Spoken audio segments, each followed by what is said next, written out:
안녕하세요. 저는 2025 수시 모집 온라인 설명회 건국대, 동국대, 홍익대, 숙명여대 분야를 맡은 대전광역시 교육청 대입지원단 소속 최성용이라고 합니다. 작년에 이어서 올해에도 이 수시 모집 온라인 설명회에서 건국대를 포함한 4개 대학의 온라인 설명회를 맡게 되었는데요. 저는 한 30분 정도에 걸쳐서 이 4개 대학의 수시 모집의 주요 특징과 전년도 대비 변경사항, 그리고 전년도의 입시 결과 등을 바탕으로 해서 이제 그 여러 가지 정보들을 수험생분들께 소개해 드리려고 합니다. 진행 목차는 다음과 같고요. 건국대, 동국대, 홍익대학교, 숙명여자대학교 순으로 수시 모집과 관련된 주요 사항을 안내드리고, 마지막으로 이 무전공과 자유전공과 관련된 참고 사항을 한 가지 정도 추가로 안내드리고 온라인 설명회를 마치려고 합니다. 그럼 먼저 건국대학교 올해 수시 모집과 관련된 주요 사항에 대해서 안내를 드릴 건데요. 건국대학교를 포함해서 올해 많은 대학에서 이제 주요 이슈가 바로 의대 증원 외에도 무전공이나 자유전공 신설이 있는데, 건국대학교 같은 경우도 올해 무전공이 신설되었습니다. 이 무전공은 건국대학교에서 KU 자유전공학부라는 모집 단위로 모집을 하고 있는데, 전체 308명 중 수시 전형에서는 248명을 모집을 하고 있고요. 그 중에서도 179명이 학생부 종합 전형인 자기 추천 전형에서 선발을 하게 됩니다. 이 무전공 신설에 지원을 하게 되면은 입학 후에 수의대, 예술디자인대, 사범대 전체 학과와 공대의 일부 학과를 제외하고는 자유롭게 전공을 선택할 수 있는 학과라고 생각하시면 되겠습니다. 다음으로 자유전공이 또 개설이 되는데요. 이 전체 모집 단위가 아니라 단과대학별로 자유전공학부를 추가로 모집을 하는데, 총 422명의 모집 인원 중 수시 모집에서 362명을 모집을 하게 됩니다. 이 전형의 경우에 단과대 자유전공학부의 경우에는 학생부 교과 전형인 지역균형 전형에서 257명을 모집하고, 나머지 인원을 수시에서는 논술 전형에서 모집을 하게 됩니다. 모집하는 단과대의 종류는 총 6가지로 구성이 되어 있고, 문과대, 이과대, 공대, 사회과학대, 융합과학기술원, 생명과학대로 구성이 되어 있습니다. 그리고 단과대 자유전공학부의 경우에는 일부 학과에 대해서 선택이 불가능한 경우도 있는데요. 예를 들어서 사회과학대 자유전공학부의 경우에 입학 후에 경제학과를 선택할 수 없다든지 하는 일부 제한 학과들이 있기 때문에 그 점은 반드시 이 모집 요강을 통해서 확인을 하시는 게 중요하다고 할 수 있겠습니다. 다음으로 논술 전형의 경우도 건국대학교가 전년도에 비해서 변화가 생겼는데, 주로 자연계열과 수의학과 계열에서 변동사항이 생겼다고 생각하시면 될 것 같습니다. 이 빨간색으로 표시된 부분을 보시면은 이 논술에서 수능 최저학력 기준이 자연계열의 경우 전년도에 미적분과 기하를 선택했어야 되는 상황에 비해 올해에는 확률과 통계까지 모두 허용이 되는 상황이고, 탐구 영역도 과학탐구를 선택해야 되는 상황에서 올해에는 사회과목과 과학탐구 과목 중 아무 과목이나 선택을 해도 되는 상황으로 변동이 되었습니다. 다음으로 또 주요 변경사항 중에 하나로 학교폭력 조치사항이 올해 수시 모든 전형에서 반영이 된다는 점인데요. 건국대학교의 경우에는 단계별 감점 조치를 하게 되고요. 이 아래쪽에 보이는 표를 참고해 주시면 도움이 될 것 같습니다. 따라서 이 생활기록부의 학교폭력 조치사항이 2호 조치 이상 기록이 되어 있을 경우에 건국대학교 지원 시 감점을 받을 수가 있게 됩니다. 다음으로 전년도 대비 학 모집 단위가 많이 변경이 될 예정인데, 학과 구조가 많이 개편이 되었습니다. 이 개편된 세부 내용은 여기 아래에 있는 빨간색 표를 참고를 해주시면 도움이 많이 될 것 같습니다. 따라서 이 모집 단위별 모집 정원도 변동이 좀 생기기 때문에 전년도의 입시 결과들을 그대로 좀 받아들이지 말고 그 변동 인원에 따라서 해석을 좀 다르게 해야 되는 상황도 있기 때문에 그 점을 감안하셔야 할 것 같습니다. 다음으로 건국대학교의 여러 가지 변동 사항이 몇 가지 더 있는데, 이 내용들은 그냥 참고로 보시면 될 것 같고요. 이 기초생활 및 차상위 전형이 학생부 종합에서 정시 전형으로 갔다는 점, 그리고 학생부 종합의 사회통합 전형의 지원 자격이 올해 변경되었다는 점, 지역균형 전형의 지원 자격이 일부 변동되었고요. 특성화고 졸업 재직자 전형의 경우에도 이 정원 내 모집이 수시에서 정시 전형으로 넘어갔다는 것, 그리고 체육 특기자의 지원 자격이 테니스와 육상 종목에서 일부 지원 자격이 변경되었다는 주요 변경 사항이 있었습니다. 그럼 다음으로 이제 전형별 주요 내용을 볼 텐데요. 특히 대부분의 이제 수험생들이 지원하게 될 학생부 교과 전형과 일반 학생부 종합 전형 두 가지를 중점적으로 안내를 드리도록 하겠습니다. 학생부 교과 전형의 경우 건국대학교는 KU 지역균형 전형이라는 이름으로 선발을 하고 있는데 학생부 교과 100%로 선발을 하고 있고 수능 최저학력 기준은 따로 적용하고 있지 않습니다. 그리고 학교장 추천이 필요한데요. 학교별 추천 인원의 제한은 없기 때문에 필요한 경우 건국대학교를 지역균형으로 쓰고자 하는 수험생은 반드시 학교에 알려서 학교장 추천을 받는 과정이 필요하겠습니다. 학생부 교과 100% 선발 과정에서 정량평가 70%와 정성평가 30%로 성적을 매기게 되는데 이 정성평가의 경우에는 아래 보시는 표와 내용을 참고하시면 될 텐데요. 생활기록부 내용 중에 교과학습 발달 상황만 가지고 평가를 하면서 학업 역량 200점, 진로 역량 100점으로 해서 총 300점 만점으로 평가를 하게 되는데 이 정성평가의 요소 때문에 혹시라도 뒤집힐 수가 있기 때문에 이 점을 감안하고 지역균형 전형을 학생부 교과 전형을 지원하시는 게 좋을 것 같습니다. 다음으로 학생부 종합전형인데요. 이 중에서 특히 많은 수험생들이 쓰게 될 일반적인 종합전형이라고 할 수 있는 자기추천 전형에 대해서 안내를 드리겠습니다. 이 자기추천 전형의 경우 2단계로 단계별 전형을 실시하게 되는데 1단계 전형에서는 생활기록부 내용으로 100% 평가를 하여서 3배수로 모집 인원을 선발을 하고요. 3배수 인원을 대상으로 해서 1단계 서류평가 성적 70% 그리고 면접평가 30%를 합산하여서 최종 선발 인원을 선정하게 됩니다. 다른 전형들도 앞에 있는 표를 참고해 주시면 될 것 같고요. 학생부 종합전형의 서류평가와 면접평가에 대해서 조금 더 안내를 드리겠습니다. 학생부 종합전형의 경우 자유전공과 자유전공이 아닌 전공의 경우 평가 비율이 약간 다른데 이 왼쪽 표와 오른쪽에 정리된 내용을 같이 참고해 주시면 될 것 같습니다. 전체적으로 건국대학교에서 학생부 종합전형의 경우 학업 역량, 진로 역량, 공동체 역량을 평가하게 되는데 이 학업 역량 부분과 진로 역량 부분에서 자유전공과 자유전공이 아닌 모집 단위의 경우 반영 비율이 다르다는 차이점만 존재를 합니다. 면접평가도 유사한데요. 이 면접평가도 자유전공과 자유전공이 아닌 학과에 대해서 학업 역량과 진로 역량의 평가 비율이 다르게 진행이 되고요. 면접 진행은 평가위원 2인이 학생 한 명을 수험생을 개별 면접 실시하는 형태로 진행이 되고요. 모든 면접은 제출한 서류인 학교생활기록부를 기반으로 해서 10분 내외로 실시가 됩니다. 그리고 면접 일정이 수능 이후에 잡혀 있다는 점도 특징이라고 할 수가 있겠습니다. 다음으로 논술 전형인데요. 논술 전형의 경우 건국대학교는 논술 성적 100%로 선발을 하고 있고요. 학생부 종합 전형인 자기추천과 교과 전형인 지역균형 전형과 다르게 수능 최저학력 기준이 설정되어 있습니다. 여기 참고하시면 될 것 같고요.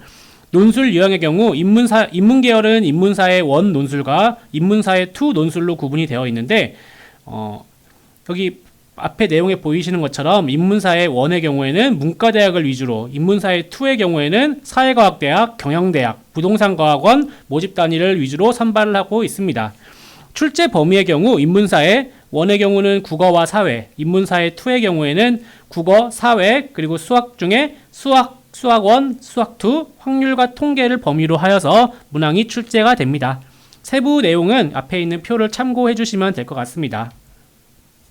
다음으로 자연논술인데요. 자연논술은 수학, 수학원, 수학2, 확률과 통계, 미적분, 기하를 범위로 하여 총 4문항을 출제를 하여서 자연계열에서 모집을 하고 있습니다. 마지막으로 자유전공학부도 논술 전형에서 모집을 하고 있는데요. 국어, 통합사회 교과 지문에 대한 한 문항과 수학, 수학원, 수학2를 범위로 한 3문항, 총 4문항을 출제하여서 올해 자유전공학부에서 논술 전형으로 모집을 할 계획이 있습니다. 다음으로 실기 실적 전형인데요. 이 전형의 경우에는 한번 정리된 표를 한번 참고해 보시면 될 것 같고요. 세부적인 내용들은 건국대학교의 홈페이지에 올라온 입학 모집 요강을 자세하게 보시면 될 것 같습니다. 주로 실기 성적이라든지 실기 성적이 많이 이제 반영이 된다는 점이 특징이겠습니다. 다음으로 건국대학교의 대학 입시 결과를 안내를 드리려고 하는데요. 최근 2년간 최종 등록자를 기준으로 한 건국대학교의 최종 등록자의 50% 성적과 70%에 해당하는 성적들인데 이 자료들은 모두 우리 대학 대입정보 포털에 올라온 자료를 기반으로 하고 있습니다. 먼저 학생부 교과 전형에서 인문계열 학과들입니다. 전체적으로 최근 2년간 각 학과별로 큰 차이를 보이지는 않고 있고요. 여러 학과들의 최종 등록자의 70%의 등록자에 해당하는 성적이 주로 내신 1등급 후반대 혹은 2등급 초반대라는 것을 알 수가 있고요. 다음으로 교과 전형에서 자연계열 학과인데요. 이 수의학과를 먼저 보시면은 수의학과는 한 1.0에서 1.1등급 정도에서 1.2등급 이내 성적이 70% 커트라인을 형성하는 것을 볼 수가 있고요. 나머지 일반적인 자연계열 학과들에 대해서는 1등급 후반대 내지 1등급 후반대에서 한 2등급 초반대 내신 성적을 가지고 있었던 수험생들이 최종 등록자의 70%의 커트라인을 형성하는 것을 볼 수가 있습니다. 다음으로 학생부 종합전형인데요. 그 중에서 자기추천 전형에 대해서 안내를 드리겠습니다. 인문계열 학과를 보시면은 최근 2년간 인문계열 학과들의 최종 등록자의 70% 커트라인이 2등급 초반대에서 중반대, 특정 학과는 3등급대를 넘어가는 경우도 있다는 걸 볼 수가 있는데요. 전체적으로 동일 학과 내에서도 교과 전형 대비 합격자들의 평균 내신 성적이 조금 낮다라는 걸 알 수가 있고요.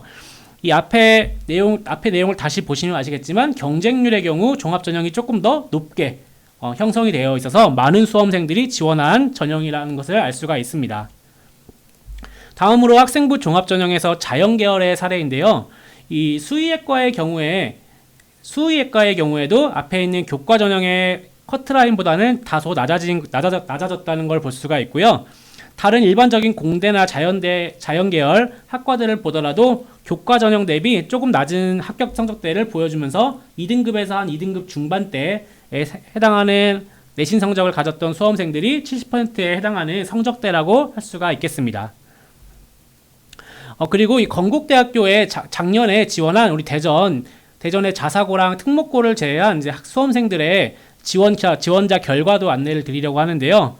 학생부 교과 전형의 경우 먼저 인문계열부터 보면은 경영학과를 포함한 여러 학과들의 전체 지원 사례와 합격 그리고 불합격 사례가 다음에 표와 같습니다.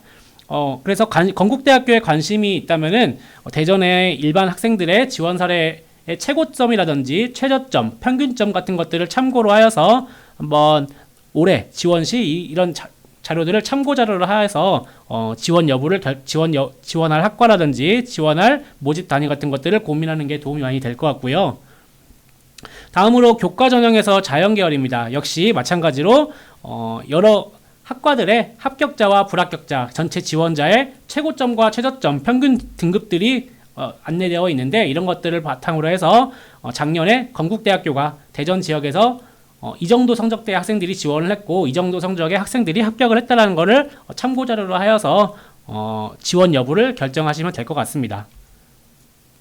다음은 학생부 종합전형의 대전 지역 지원자의 사례인데요. 역시 마찬가지로 합격자와 불합격자 지원자들 간의 내용들을 종합하여서 지원 여부를 결정하실 때 참고 자료로 활용하시면 될 것 같고요. 자연계열도 마찬가지입니다. 그래서 작년에 수의학과 같은 경우는 종합전형에서 대전에서 3명이 지원을 하였는데 전부 다 이제 불합격이 됐던 사례가 있다는 것도 볼 수가 있습니다. 다음으로는 대전 지역의 지원자 결과를 전체 학과에 대해서 정리한 요약 자료인데요. 건국대학교 학생부 교과 전형의 경우에는 인문계열과 자연계열에서 합격자들의 내신 성적 평균 성적이 1.8, 1.7등급 정도를 기록을 했었고 인문계열과 자연계열의 경우에는 2등급 중반대 정도를 기록한 것을 보실 수 있습니다. 그리고 앞서서 말씀드린 수의학과의 경우에는 합격 사례가 따로 존재하지는 않았습니다. 다음으로 동국대학교의 사례를 안내드리겠습니다. 동국대학교도 건국대와 마찬가지로 주요 변경사항 중에 하나로 무전공 선발이 있는데 동국대학교는 열린전공학부 인문과 자연이라는 이름으로 모집을 하게 각각 50명씩 모집을 하고요. 수시에서는 학생부 교과 전형인 학교장 추천 전형에서 선발을 하게 됩니다. 선택 가능한 전공과 선택이 할 수 없는 전공의 경우도 표에 기록이 되어 있으니 한번 참고해 보시기 바라고요. 이 무전공 선발의 경우 동국대학교는 서류평가 필요 역량을 제시를 하였는데 인문계열의 경우 언어 역량과 사회적 소양을 중심으로, 자연계열의 경우 수학적 역량과 과학적 소양을 중심으로 평가가 진행된다고 안내되어 있습니다. 다음으로 바이오 시스템 대학이라는 무전공도 선발을 하는데요. 이 전형의 경우 바이오 시스템 대학 내에 있는 바이오 환경과학, 생명과학, 의생명공학, 식품생명공학 중 하나의 전공을 선택 가능한 무전공이라고 할 수가 있겠는데, 이 전형 역시 학생부 교과 전형인 추천 전형에서 선발을 하게 되고요. 서류평가 역량으로는 과학적 역량과 수학적 소양을 중심으로 서류평가가 이루어지게 됩니다. 그리고 전형별 모집 인원이 전체적으로 약간 수정이 되었는데 참고해 주시면 될 것 같고요. 주요 변경사항 중에 하나로 학생부 교과 전형인 학교장 추천 전형의 서류평가 요소가 작년에는 학교생활기록부 전체를 평가 대상으로 하였는데 올해에는 교과와 관련된 영역으로 범위가 줄어들었습니다. 이 내용은 뒤에서 교과 전형 안내 시 다시 한번 언급을 드리겠습니다. 다음으로 논술 전형에서 최저 학력 기준이 변경되었는데 자연계열이나 약학과, 컴퓨터, AI 학부에서 과학탐구만 응시 가능했던 작년의 기준에서 올해에는 탐구 영역의 선택 과목을 따로 제한하지 않는다는 점이 주요 변경사항이라고 할 수 있고요. 시스템 반도체 학부에 증원이 발생을 했습니다. 작년에 40명에서 올해 54명으로 증원을 하였고요. 수시에서는 총 30명을 올해 선발하게 됩니다.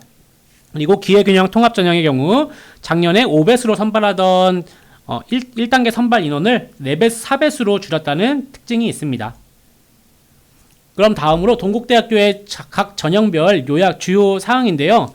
먼저 학생부 교과 전형 중에서도 이제 많은 수험생들이 쓰게 될 학교장 추천 전형에 대해서 안내를 드릴 텐데, 학교장 추천 전형의 경우 고교별 추천 인원이 8명 이내로 제한이 되어 있습니다. 그래서 이 점을 참고하시기 바라고요. 학생부 교과 성적 70%와 서류종합 평가 30%가 합산이 되어서 최종 선발이 이루어지는데, 이 아래 내용을 보시면은 동국대학교 같은 경우 학교장 추천 전형에서 교과 점수를 산출하는 방식이 석차 등급이 나가는 교과 중 상위 10과목만 선정을 해서 700점 만점으로 산출하게 됩니다. 인문과 자연계열에서 반영되는 교과군이 다르기 때문에 이 점도 한번 확인해 보시고요.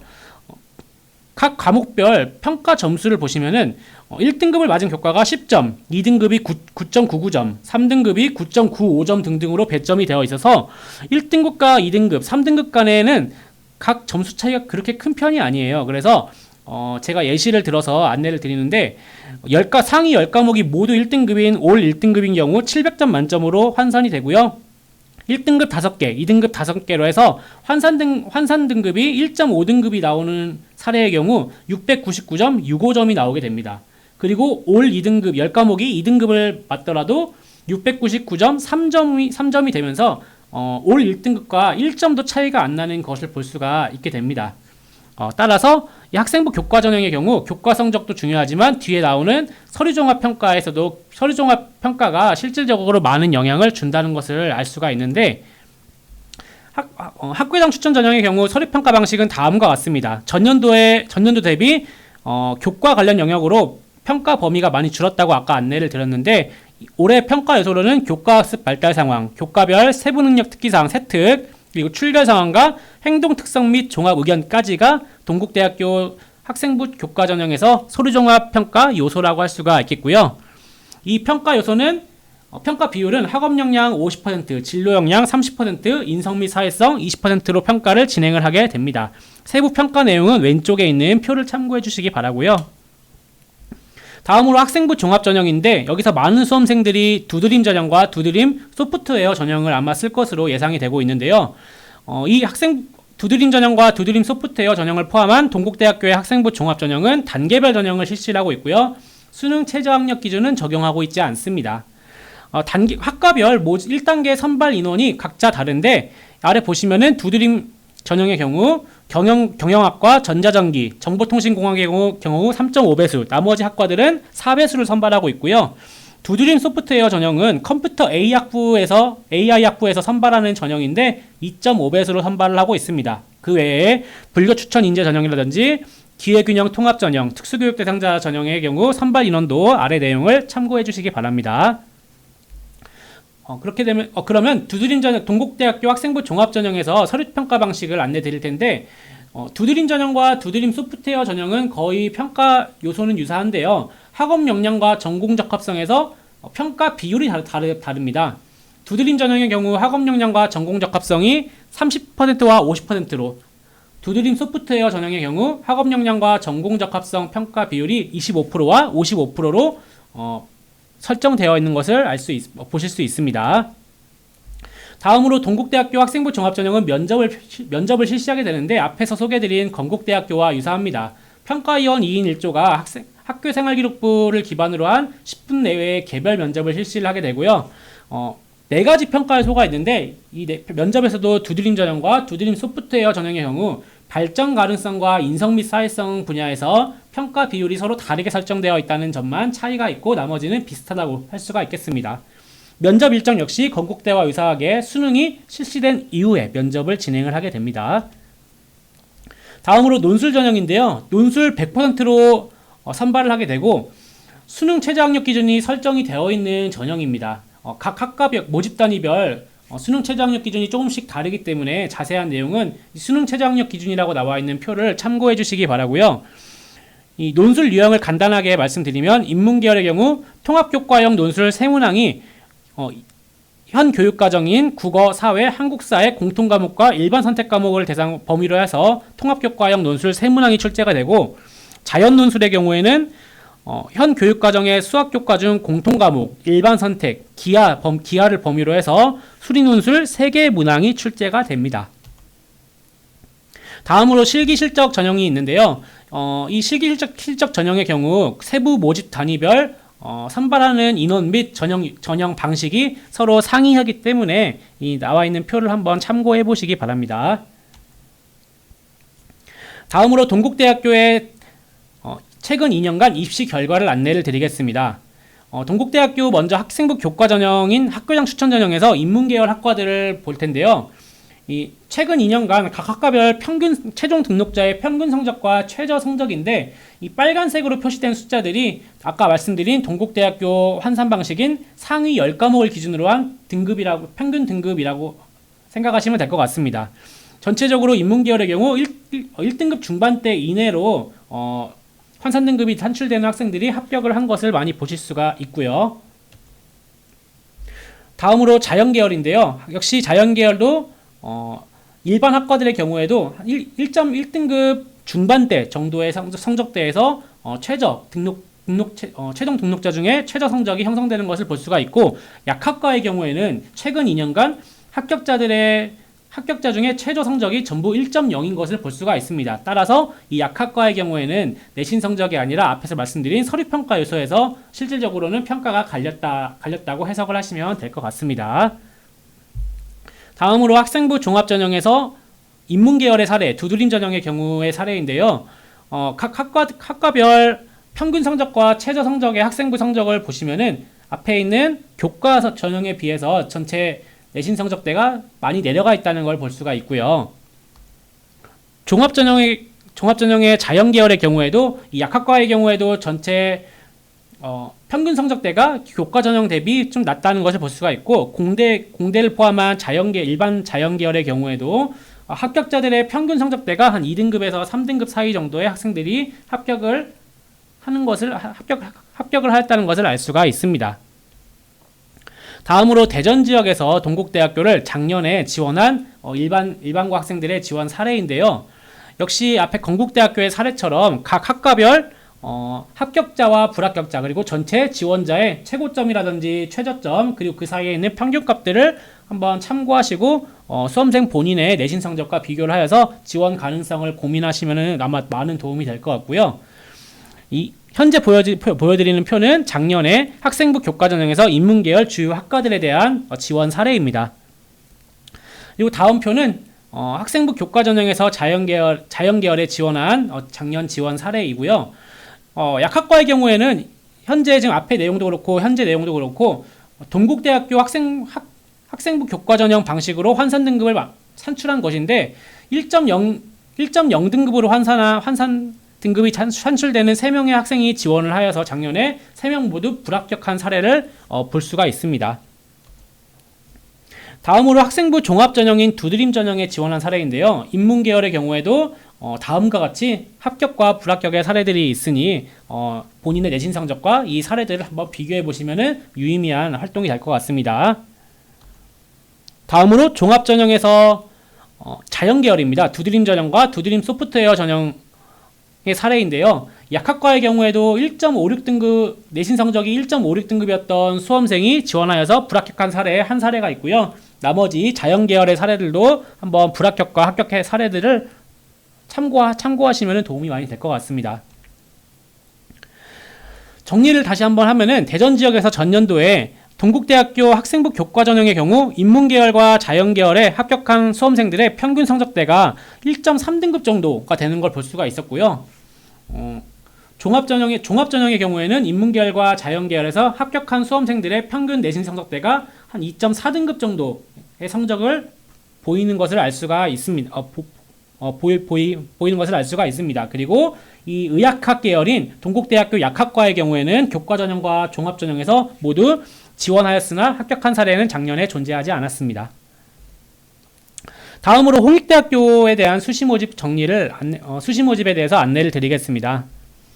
홍익대학교도 먼저 주요사항 및 변경사항을 보시면은 전년도와 다르게 학생부 교과 전형에서 산출 방법이 변경되었다는 점인데요. 반영 교과에 이수단위 가중치를 부여하게 되는데 아래 그림을 보시면은 왼쪽 그림이 전년도, 오른쪽 그림이 올해 반영하게 되는 반영 방식인데 이 점을 한번 참고해 보시면 좋을 것 같습니다. 다음으로 종합전형인 학교생활 우수자 전형에서 평가, 요소 및 반영 비율이 변동되었는데요. 전년도에 4개 영역으로 나누어서 평가를 진행하던 서류평가 방식을 올해에는 3개 영역으로 줄여서 학업 역량, 진로 역량, 공동체 역량으로 3개 영역으로 평가를 하게 됩니다.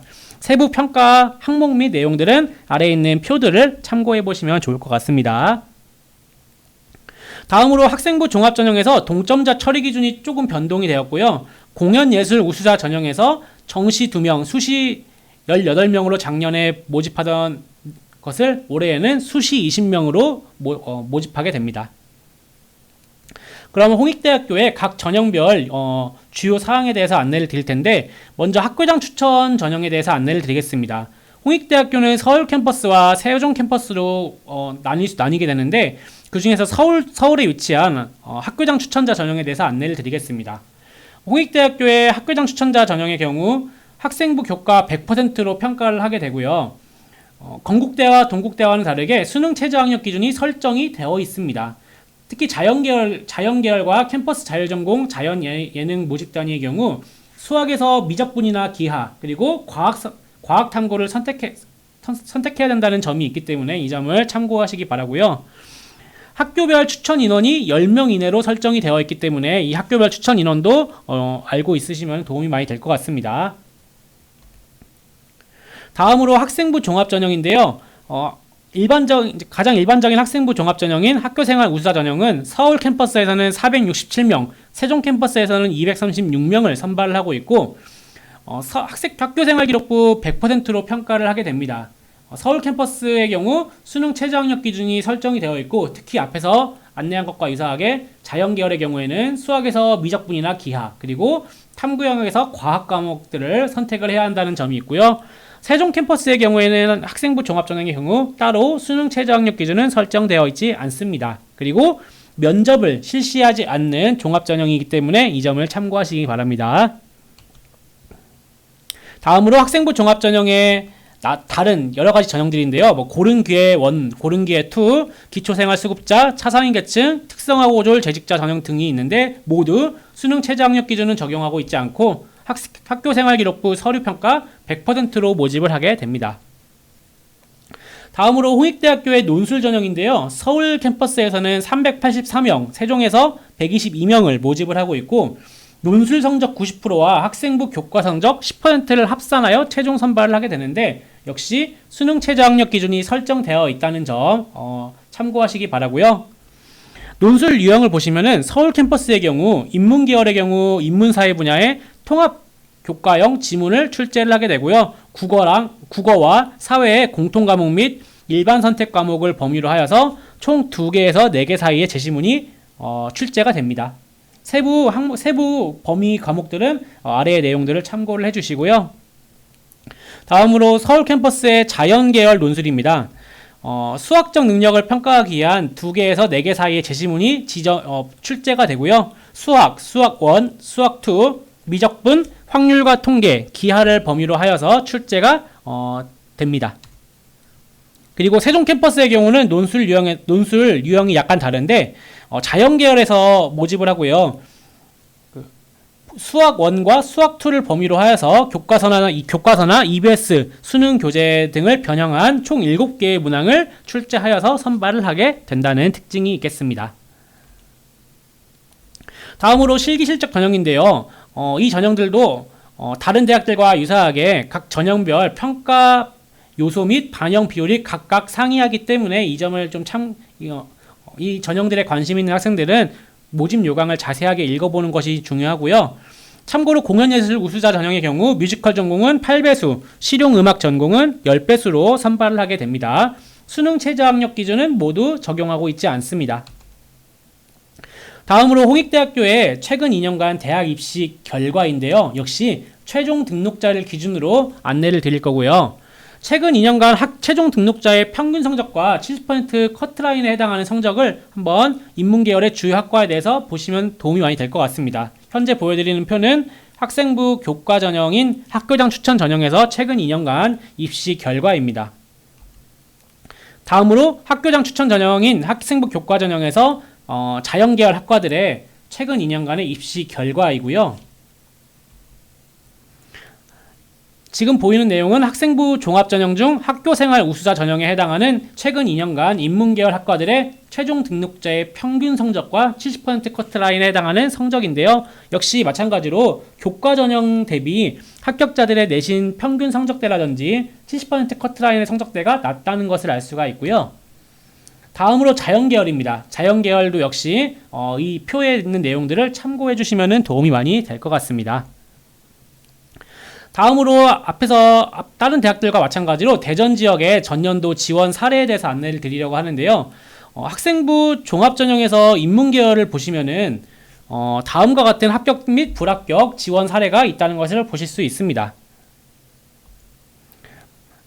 현재 보여드린 표는 자연계열인데요. 전년도에 홍익대학교 자연계열에서 서울 캠퍼스 학생부 종합전형을 지원한 학생들의 수험생들의 합격 및 불합격 사례가 다음 표와 같으니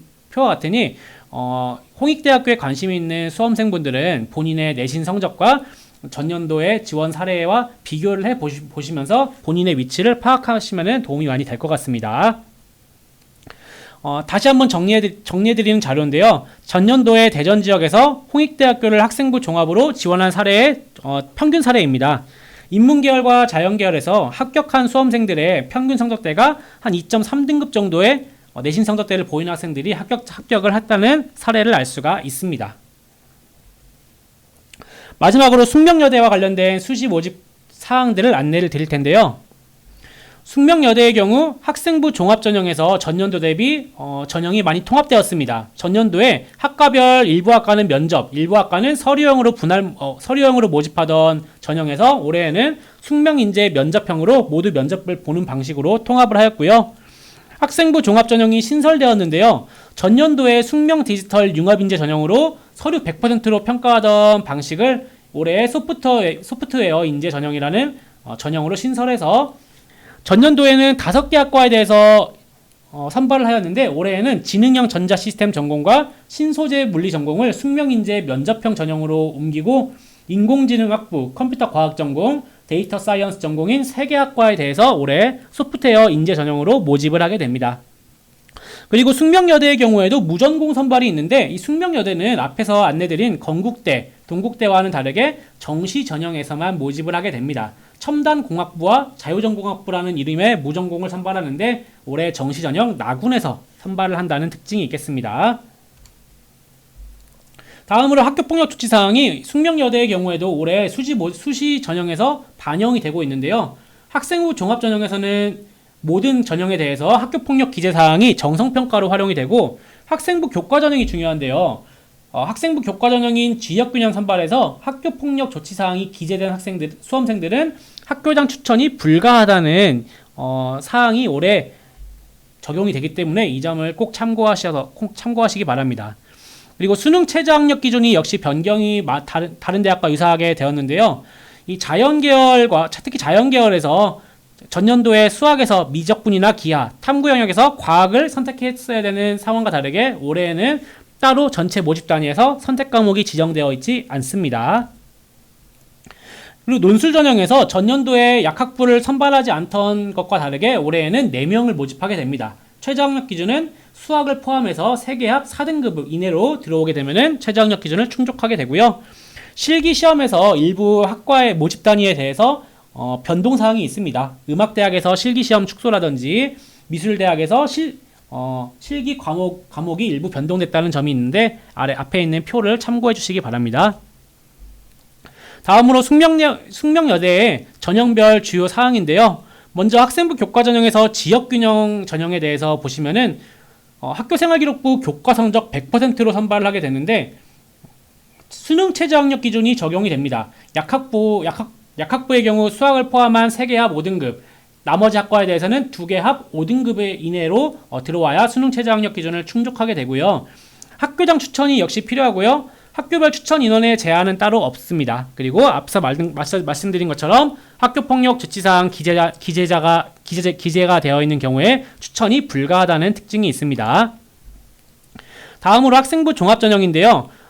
크게 대부분의 수험생들은 아마 숙명인재 면접전형과 소프트웨어 인재 전형 두 가지 전형 중 하나를 지원하게 될 텐데 숙명인재 면접전형과 소프트웨어 인재 전형의 경우 모두 단계별 전형을 실시하게 되고요. 1단계에서 각자 3배수를 서류평가로 선발을 하고 2단계에서 1단계 성적 60%와 면접 성적 40%를 합산하여 최종 합격 인원이 선발이 됩니다.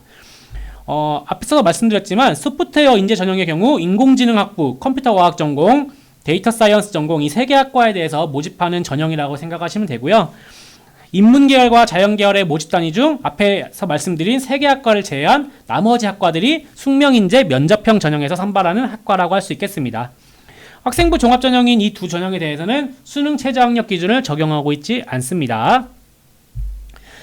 그러면 학생부 종합전형의 평가 요소가 어떻게 되는지 안내를 드리려고 하는데